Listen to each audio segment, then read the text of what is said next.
mulai ke halaman. Kami ketek kalau baca. Jika salah, tolong maafkan.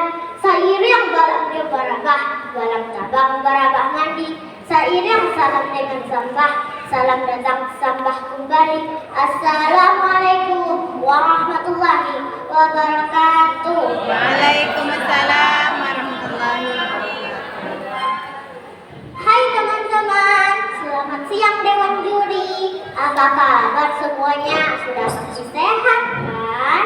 Perkenalkan, nama saya Tafunisa Sugiarto. Saya kelas 2 SD. Saya berasal dari SDIT Darul Ahkam. Kali ini saya akan bertutur yang sudah pastinya seru dong. Kisah ini diangkat dari legenda Gunung Kota Tinggi, Kecamatan Lembah Menitang, dengan judul Muaro Batang Sikobo. Sungai Sikobo berada di ujung Gading, Kecamatan Lembah Melintang, Kabupaten Pasaman. Sungai ini berhulu dari Gunung Malintang dan Tua yang berada menjauh di sana.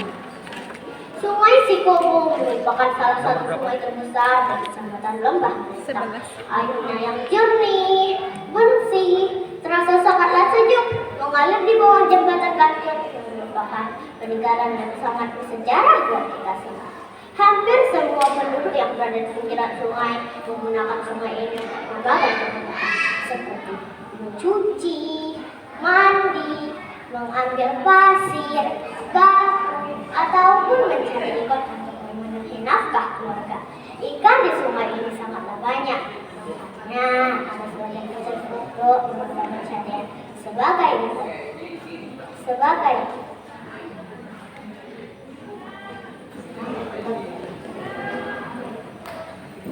Ayo, semangat.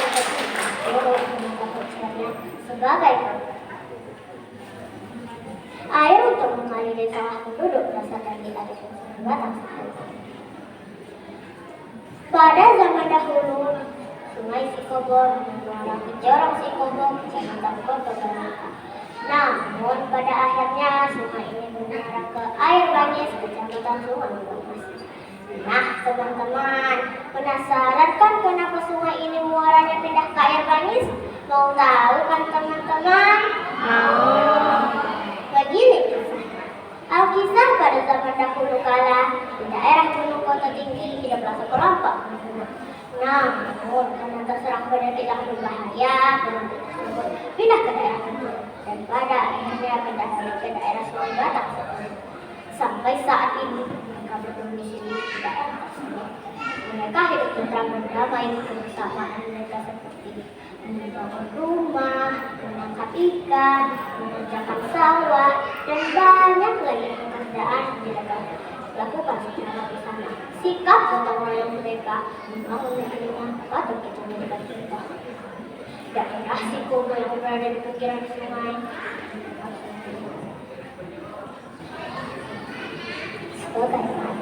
kalau ada sebagian besar penduduk menggunakan bahasanya sebagai petani. Air untuk mengaliri sawah penduduk berasal dari air Batang Sikobo. Pada suatu hari terlihat dari kejauhan sebuah kapal besar tidak berapa penduduk pantai. Penduduk yang melihatnya pun berlarian mengajak penduduk yang lain. Oi, uyang kampung, lain kapal berang tibo, uyang kampung, moreh ke tepi laut. Sedang seorang pemuda mendengar teriakan tersebut, mereka pun berlarian ke pinggir pantai dan di balik semak. Tat, tat, tat, dengar suara klakson kapal. Tak lama kemudian kapal tersebut berangkat ke pinggir pantai dan bersembunyi. Dan turunlah lelaki tua yang dari kapal yang disebut penduduk Raja Bajanggoy. Pandangannya menembus ke seluruh daratan tersebut. Wahai para pengawal, lepaskan 2 ekor ayam jantan ke daratan ini. Apabila berkokok berarti ada kehidupan di daerah ini. Perintah Raja Bajanggoy aman. Baik tuan, jawab para pengawal. Para pengawal pun melepaskan 2 ekor ayam jantan. Perintahnya oleh Raja Bajanggoy aman. Setelah menunggu beberapa saat, terdengar ayam kecil berkata, "Kukuriuk, kukuriuk." Ayo kita semua, kita mencari tempat tinggal dan ayam. Karena menurut pengalaman saya, kita akan mencari dokter di sini. Kata pengajar Janggo itu aneh. Semua yang ada di jungkal pun turun menuju tempat teman. Coba semua terdengar suara berisik. "Ada siapa di sana? Ayo keluar, kamu bukan orang jahat," kata Raja Bajanggo yang aneh. Penduduk yang tersebut dibuat keluar dari balik semak-semak. "Ada apa yang teman-teman datang ke daerah kami?"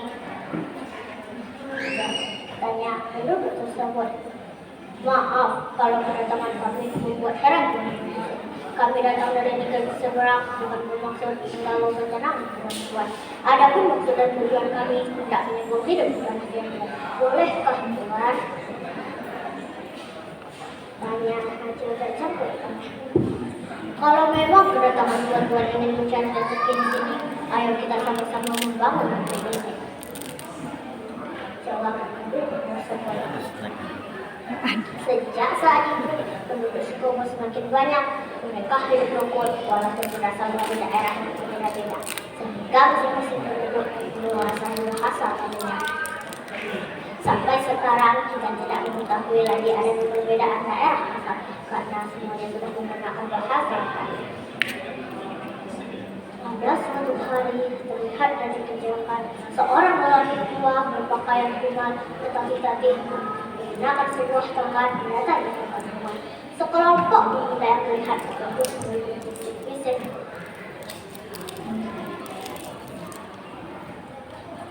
"Bolehkah aku meminta secangkir air minum?" tanya Pak Tua. "Wahai Pak Tua kumal, tentu tidak ada secangkir air minum pun untukmu," jawab seorang pemuda. "Kalau memang secangkir air minum tidak dapat diminta di sini, kalian akan merasakan kekurangan air. Akan aku pindahkan aliran sungai Batang Sikomo menuju air panas," teriak Pak Tua itu sambil menarik tongkatnya dari aliran sungai Batang Sikomo menuju air manis.